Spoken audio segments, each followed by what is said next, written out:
Buen día, Julio, bienvenido. Buen día, chef. Vamos a dar un minutito más a ver quién más se conecta y damos inicio. Bueno, chef, está bien. Gracias.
Buen día, Yasmi. Buen día, Marilyn. Buen día, chef. Bienvenidas. Vamos a dar un minuto más y vamos a iniciar, ¿vieron? Disculpen.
Bueno, yo digo que ya nadie más se va a conectar, entonces vamos a dar inicio yo para aprovechar o avanzar en el tiempo.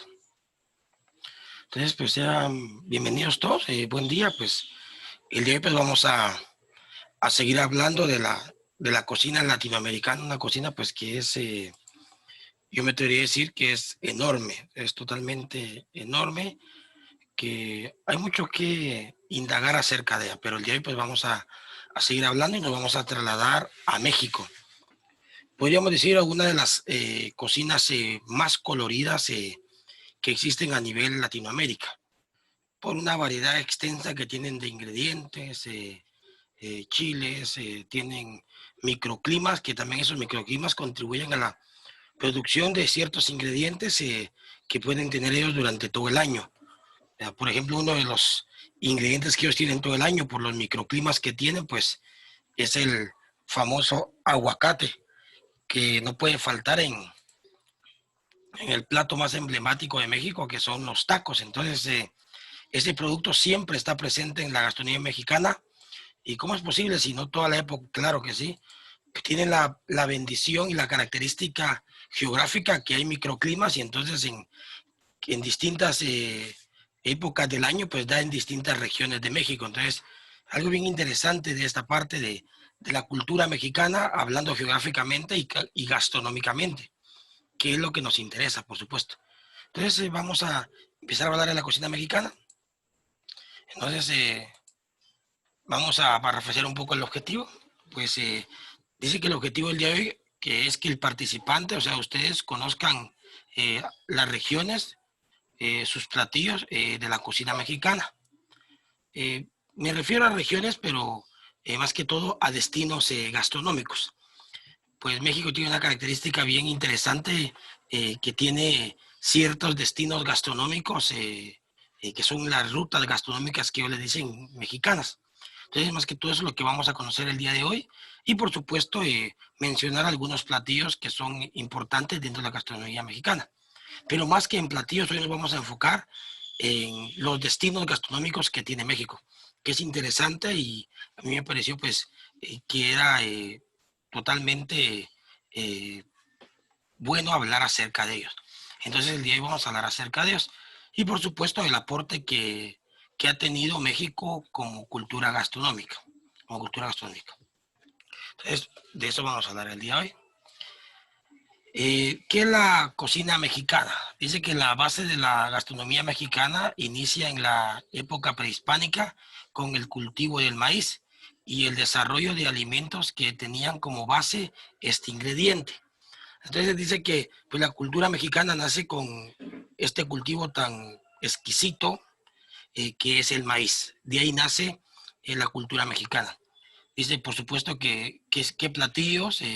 Vamos a hablar de las tortillas, los tamales, tlacoches, pozole, chocolate, atoles, pinola, elaborado a base de masa nixtamalada. Entonces vamos a hablar pues de esta parte. Antes de entrar de lleno a la cultura mexicana, pues quiero hablar de algunas palabras claves que hay acá dentro de esta diapositiva. Pues vamos a hablar un poco acerca del maíz. Dice que en México, como en muchos países centroamericanos, pues la base de su cultura gastronómica, por supuesto, que es el maíz. Sin ello no fuese posible muchos de los platos que ellos elaboran o preparan dentro de su cultura gastronómica. Por lo menos vamos a hablar de un plato icónico. Hablemos de los tacos. Cuando nos referimos a los tacos, un taco no es posible si no hay una tortilla elaborada a base de maíz nixtamalado. No puede ser posible un buen taco si no hay tortilla. Esto es carne frita, carne al pastor, pero le vamos a llamar taco sí, solo sí, va montada sobre una tortilla de maíz. Entonces, veamos ahí la importancia de este producto que es el maíz. Otra cosa bien importante del maíz en México es que producen alrededor entre 40 variedades de maíz, entre 40 variedades de maíz. Entonces, imagínense, es totalmente increíble la cantidad de maíz. Y no solo estamos hablando de colores, por supuesto que hay maíz amarillo, maíz rojo, maíz blanco, maíz negro, maíz morado, maíz anaranjado, podemos hablar de todos los colores.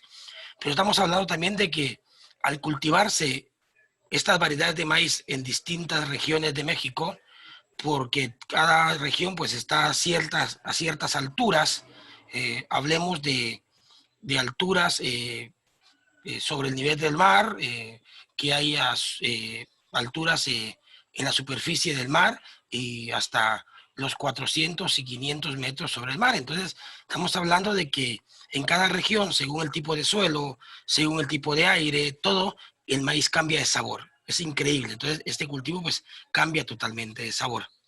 Un dato curioso que también estaba leyendo acerca del maíz es que dice que cada hilera de granos dentro del maíz tiene aproximadamente entre 40 y 50 granos. Y cada mazorca en algunos casos tiene de 300 a 500 granos de maíz cada mazorca. Algún dato bien interesante. Dice que de esta planta pues hay plantas que son bajas y plantas que son altas como el maíz criollo.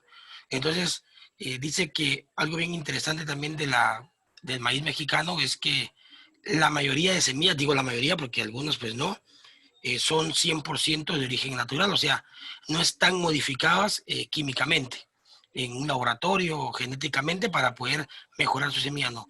La mayoría, vuelvo a repetir, por supuesto que hay producciones de maíz pues que ya fueron manipuladas genéticamente pues para mejorar la producción, pero como vuelvo a repetir, no todos los maíces, la mayoría son maíces 100% de origen natural, o sea que crecen o que sean producidos de forma natural. Otro dato interesante que encontré acerca del maíz es que, por supuesto que todos sabemos que el maíz es un cereal, va. Pero es el único cereal que no se puede reproducir de forma silvestre, o sea, por la naturaleza misma. Por ejemplo, hablemos del trigo, hablemos de la cebada. Estos cereales, la naturaleza los puede procrear por sí misma, o sea, no necesita de la mano humana, digamos. Ahora, el maíz necesita del ser humano para poderse reproducir.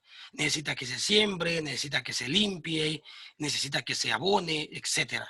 Es otro dato interesante, que el maíz no puede reproducirse en su hábitat natural, por supuesto, porque ha ido evolucionando, necesita del ser humano para que se pueda reproducir este producto. O sea, bien interesante esta parte acerca del maíz. Y vamos a hablar acerca también de las formas en las que podemos comer o en los estados de maduración en las que podemos comer el maíz. Dice que el maíz se puede comer primero en su estado tierno de germinación, que quiere decir cuando solo está formado el olote o chilote, como le decimos, que está tierno, o sea, suave, es dulce. Los famosos elotitos que normalmente los encontramos en el supermercado en vinagre, pero se pueden consumir de forma fresca, son dulces. O sea, el sabor es mieloso, así es exquisito. El primer estado en el que podemos comer el maíz. El segundo estado, en un maíz ya formado, pero lechoso, o sea, un maíz tierno, que cuando lo metemos a la boca, la sensación que tenemos o que sentimos es un sabor dulce, lechoso, que sea cremoso. El segundo estado es un estado de maduración a punto, que quiere decir que ya está un poco firme, pero que todavía tiene leche, que lo podemos utilizar para hacer tortillas, para hacer tamalitos, para hacer atol, etc. Y el último estado es en el estado pasado de maduro o seco, que quiere decir que se deja secar el maíz, se le elimina ciertas cantidades de agua y ya se puede almacenar durante un tiempo largo. Entonces, es interesante también todas las etapas en las que podemos utilizar este tipo de producto. Aparte de ello, otra cosa bien interesante es que del maíz también se puede hacer etanol, o sea, combustible. Y el combustible que se fabrica a base del maíz es de alto voltaje, o sea, es un combustible bastante fuerte. Dice que también del maíz se puede elaborar jarabe de maíz, o sea, una miel, como una azucarada de maíz, y se puede utilizar la hoja para envolver o para tapar algún tipo de comida. Y lo más interesante de utilizar la hoja para envolver o tapar tamales o algún tipo de alimento que estamos preparando es que le proporciona aroma a nuestros productos o a nuestras preparaciones. Y por último, por supuesto que se puede utilizar la caña para alimentar a algunos animales de forraje, como por ejemplo como la res, combinada con melaza, o simple y sencillamente se puede cortar para quemarse en calderas para producir energía. Entonces, si nos damos cuenta, este producto pues se puede utilizar todo. Vamos a hablar que no se pierde nada. Dice que también se puede consumir ya el maíz en sí, duro, o sea, seco, en nixtamalización. ¿A qué nos referimos con la nixtamalización? Pues todos lo conocemos porque pues es una técnica que también usamos nosotros los guatemaltecos, o sea, nuestros ancestros mayas. ¿En qué consiste? En colocar un recipiente, una olla al fuego con cal, a punto de ebullición, y cuando está a punto de ebullición, pues dejamos caer el maíz para que desprenda su cáscara y se vuelva blando. Entonces ya teniendo sin cáscara y blando el maíz, pues ya lo vamos a moler, que se puede moler en piedra, se puede moler en un molino de mano o en un molino tipo industrial que puede ser eléctrico o que puede ser a gas. Entonces, datos importantes. Y con esa masa pues podemos hacer una infinidad de cosas. Una infinidad de cosas que ustedes no se imaginan todo lo que se puede hacer con este producto. No sé, pues alguien de las personas presentes, que ahora pues ya vemos 6 personas, quisiera comentar algo acerca de este producto que también, como vuelvo a repetir, es parte esencial en la gastronomía nuestra. No sé, está Julio, Marilyn, Jasmine, Carlos, Jason. ¿Sí, Marilyn? ¿Quisiera comentar algo? Sí, chef, Por favor. como lo ha dicho usted, el maíz no solo es, por decirle, parte fundamental mexicana, sino que también nacional como nosotros, como dice que nosotros somos hombres de maíces, así, así se dice por el Popol Vuh, pero también en la cocina mexicana, México lo ha adoptado como algo muy importante en su gastronomía. Realmente, como México utiliza el maíz, lo utiliza en variedad y en una gran manera. Incluso nosotros nos quedamos cortos a la utilización del maíz como ellos lo hacen. Incluso hacen licores con el propio maíz, los maceran o cosas así. De acuerdo. Gracias, Marilyn, por su aporte. No sé si alguien más quisiera comentar algo de un producto que, como lo repetir, es parte de nuestra dieta. O sea, todos los días lo consumimos, o por lo menos yo, durante el día, pues, en algún tiempo de comida, pues siempre como o mis tortillitas de maíz o mi tamalito a base de maíz, etcétera. El frijol Claro, por favor, Carlitos, que, perdón, el frijol es sí, uno caracterizado de México y el Chile. de acuerdo. El uso del grano del frijol también es un producto que se utiliza bastante en México. Gracias, Carlitos, muy amable. Eh, Hay otro producto que también proviene del maíz, es de un maíz especial, que le soy sincero, ahorita no me recuerdo el nombre, pero también que se produce en hongo, el huitlacoche. Es un hongo que es producido a base de maíz. Les quiero contar un poco acerca de la historia de este maíz. ¿Va? Dice que eh, cuando un cultivo de maíz no produce lo que debe producir ni de la forma que se debe producir, los antiguos aztecas, pues ellos venían y decían que los dioses habían mandado una maldición o maldiciones sobre el pueblo, que por eso no se estaba produciendo correctamente este grano tan importante para ellos. Pero en un tiempo, el año exacto no recuerdo, pero en la antigüedad pues viene y cuando se van a dar cuenta y abren una mazorca de maíz, está de color negro, o sea, oscuro, y tiene un olor fuerte como a fermentado. Y todos, ¿y qué sucedió? Los dioses mandaron una maldición sobre el pueblo, por eso se arruinó el maíz, a cortar toda la caña de maíz y a quemarlo, ¿va? Porque era una maldición, ¿va? Y por supuesto que eso fue sucediendo durante años y años hasta que lograron descubrir que este hongo, porque era una espora que se pega a esta variedad de maíz y se produce este hongo que es el huitlacoche. Entonces empezaron a investigarlo.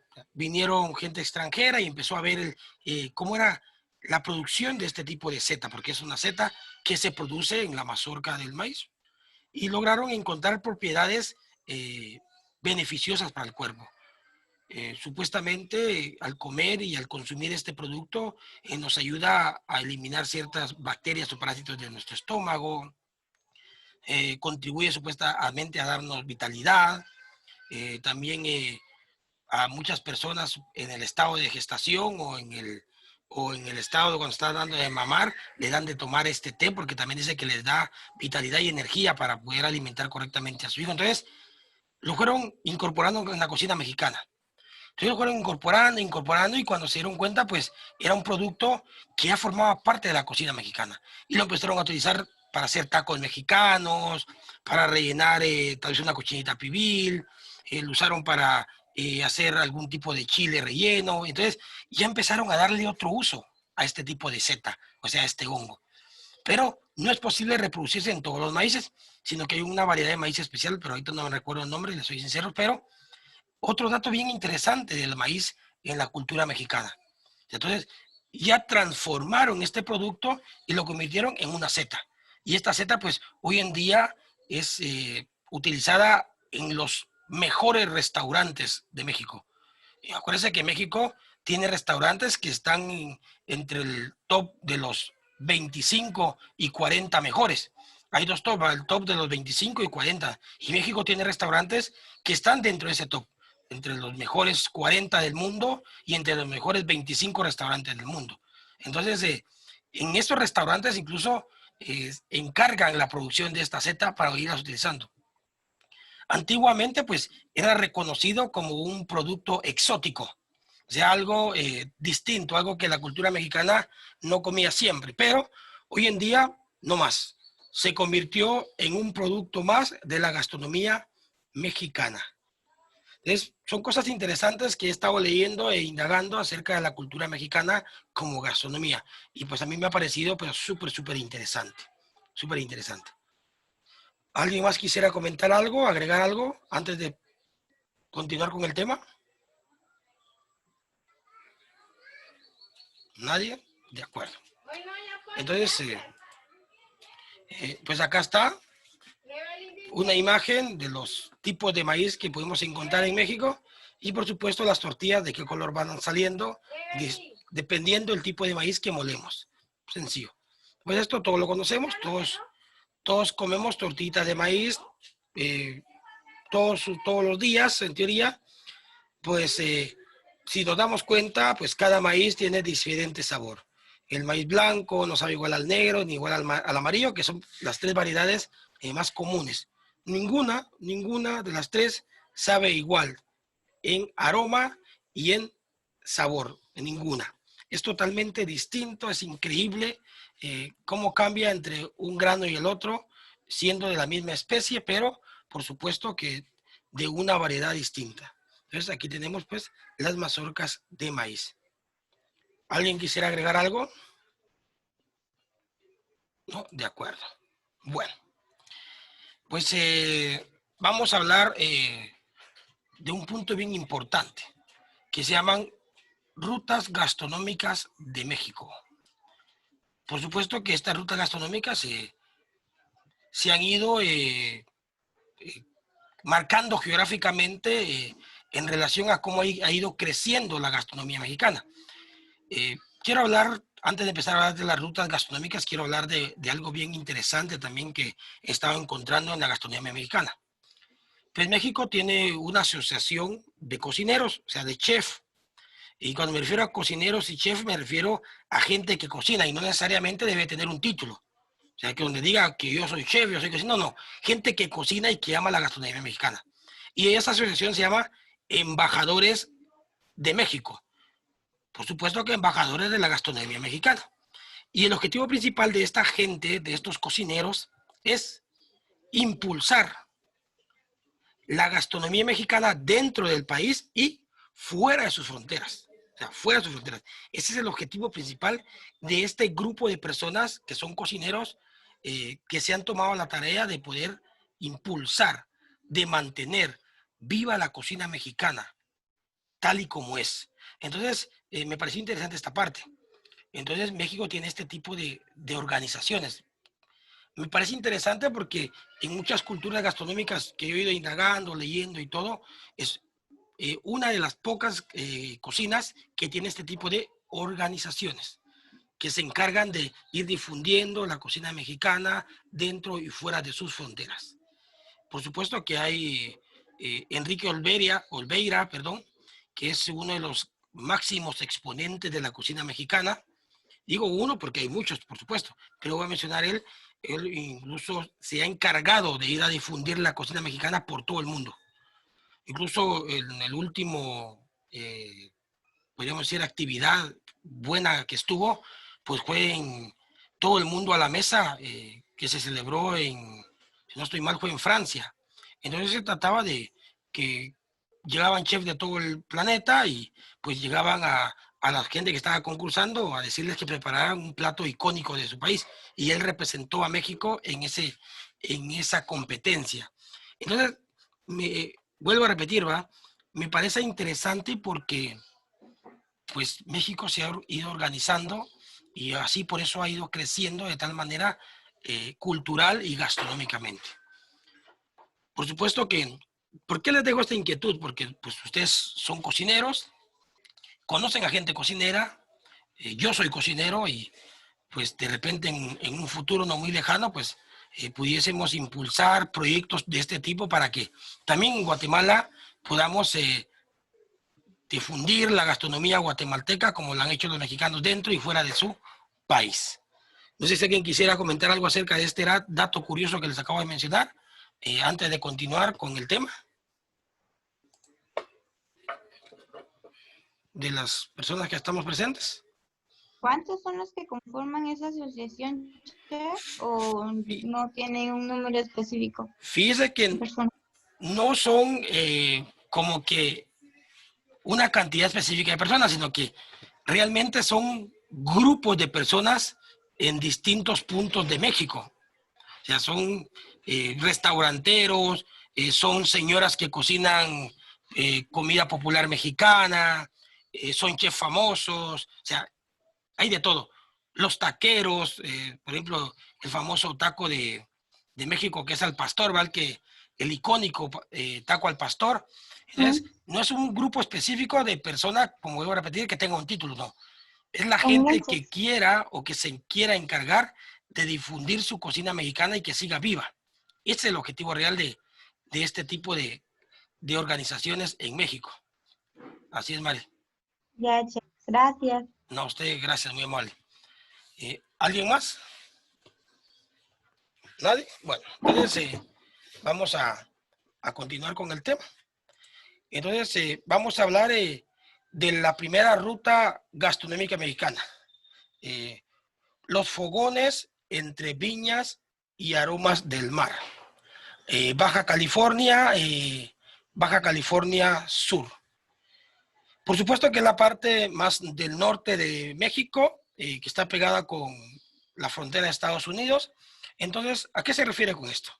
Pues este destino gastronómico se refiere a viñedos, o sea, a producción de vino, pero también tienen una parte costera donde hay productos del mar, o sea, también tienen productos marinos. Entonces, cuando usted llega a esta región, específicamente digamos que de Baja California y Baja California Sur, pues se refiere a que lo reciben a usted gastronómicamente con vinos de buena calidad, porque California pues tiene la característica de producir buenos vinos de casi de la misma calidad que los producen los europeos.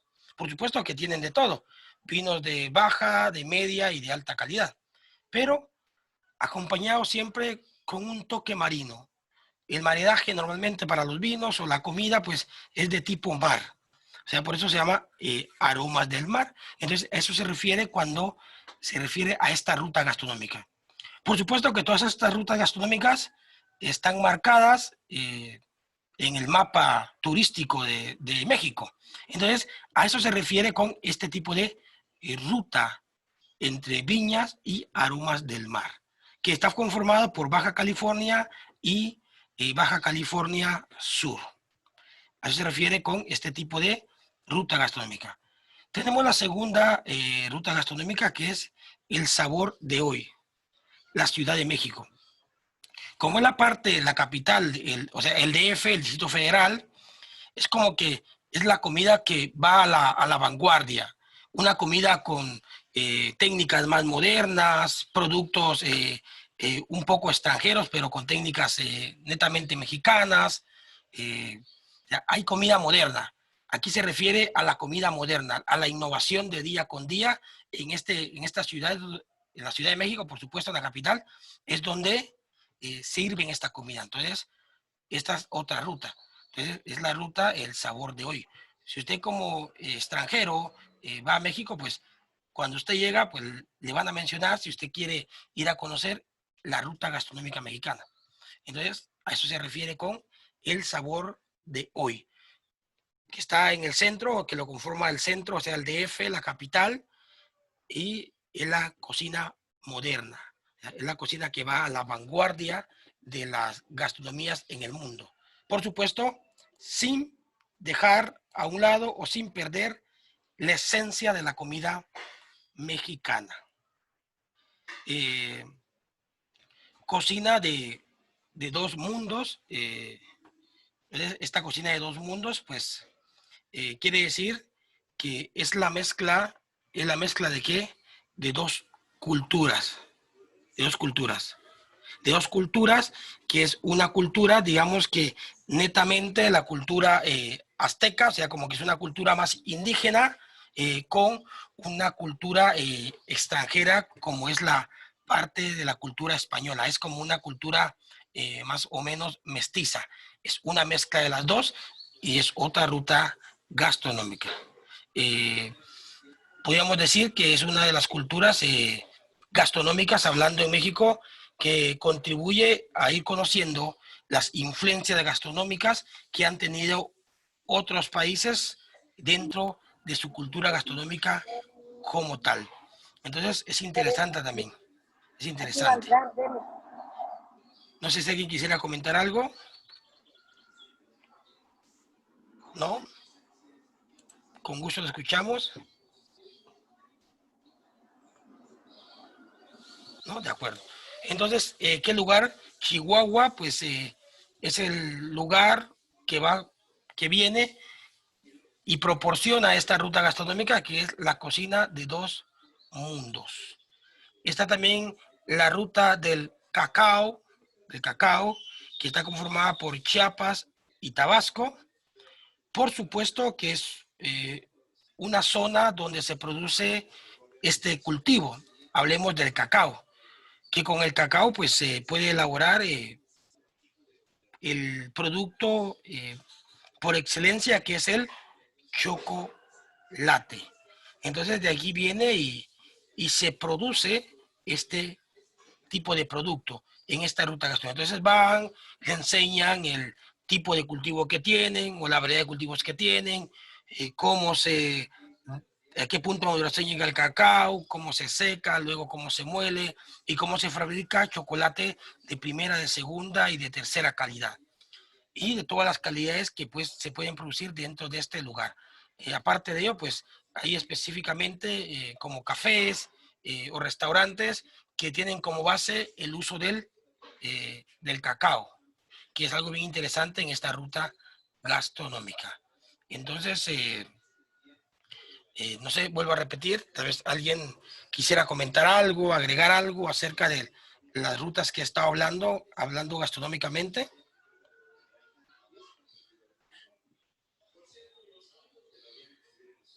¿No? Chef, ¿Sí? cuando hablamos de fogones entre viñas y aromas del mar, ¿de qué nos tratamos? Pues cuando estamos hablando de fogones y aromas entre viñas, estamos hablando de la parte donde se producen los vinos. O sea, son viñedos. Son viñedos y por supuesto que como tienen una parte costera, entonces tienen productos marinos. Entonces, normalmente en esta ruta gastronómica siempre le van a servir un buen vino que es producido en California y un producto de mar que también es extraído de la parte costera o del puerto que funciona en esta parte baja de California del Sur. Entonces se refiere a los viñedos. Gracias, chef. No, a usted, gracias, mi amable. No sé, ¿alguien más?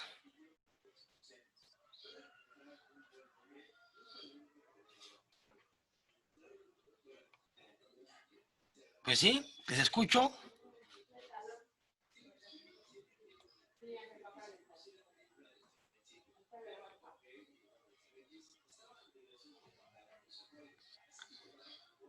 ¿No? Bueno, entonces seguimos.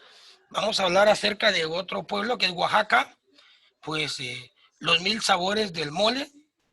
Entonces, pues esta ruta gastronómica es, si usted quiere ir a conocer y probar la mayoría de moles, por ejemplo, el mole verde, el mole rojo, el mole tipo dulce, de que está a base también de chocolate y chiles, este tipo de salsas o recados, como nosotros le llamamos acá, pues Oaxaca es el destino, es el lugar donde deberíamos llegar. Por supuesto que en los demás lugares preparan mole, pero acá pues se encuentra una variedad bastante amplia o extensa de este tipo de salsas o recados mexicanas. Entonces, bien interesante esta parte. Esta sería otra ruta gastronómica mexicana, donde usted puede encontrar una variedad, pero amplia y extensa de variedad de moles. vuelvo a repetir, mole verde, mole blanco, mole rojo, mole negro, el mole que es semipicante o dulce y los moles picantes. Entonces, aquí encuentro una variedad en Oaxaca de muchas variedades, sabores y colores de esta salsa mexicana, que también es podríamos decir, una preparación excelente dentro de su gastronomía, en Oaxaca. La mesa de la huerta y del mar. Sinaloa. Por supuesto que es un lugar donde producen cultivos en huertas, o sea, hortalizas, vegetales, frutos. Incluso acá, pues en Sinaloa, producen la famosa calabaza mexicana, que es un producto, o ellos le dicen también chayote, o también aquí producen whisky. Entonces, este tipo de productos, pues, son mezclados con productos del mar. Pero, o sea, es una región donde producen una variedad bastante grande de hortalizas y tubérculos. Por supuesto, tubérculos de áreas un poco como que más costeras, más áridas, porque es también Boca Costa. Entonces, la mayoría de lugares de este sitio o esta ruta gastronómica, pues le van a llevar a conocer huertos e incluso lugares donde se produce la pesca o donde se practica la pesca. Entonces, bien importante esa parte que es Sinaloa. Esta sería otra ruta gastronómica. Vuelvo a preguntar, ¿alguien quisiera comentar o preguntar algo?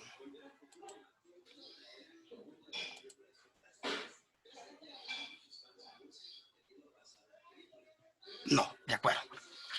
Hay otra ruta gastronómica también que se llama el altar del Día de Muertos, Michoacán. Acuérdate que los mexicanos pues tienen costumbres bastante extremas y una de ellas pues es la famosa celebración del Día de los Muertos. Incluso ellos tienen una imagen cultural propia mexicana que le rinden culto pues a este personaje que es la famosa Santa Muerte. Entonces aquí en este lugar, por supuesto que en todo México se celebra el Día de los Muertos, pero Michoacán es el lugar o la cuna de la celebración de esta fecha tan memorable para ellos como mexicanos. Como vuelvo a repetir, es una celebración enorme. Incluso en los cementerios o en las casas mexicanas, pues está este tipo de altares.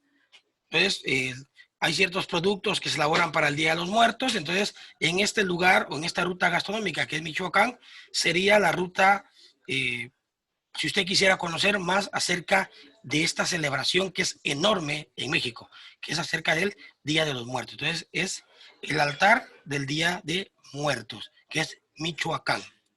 Esta es una celebración bastante grande y no solo porque tenga un día específico, no.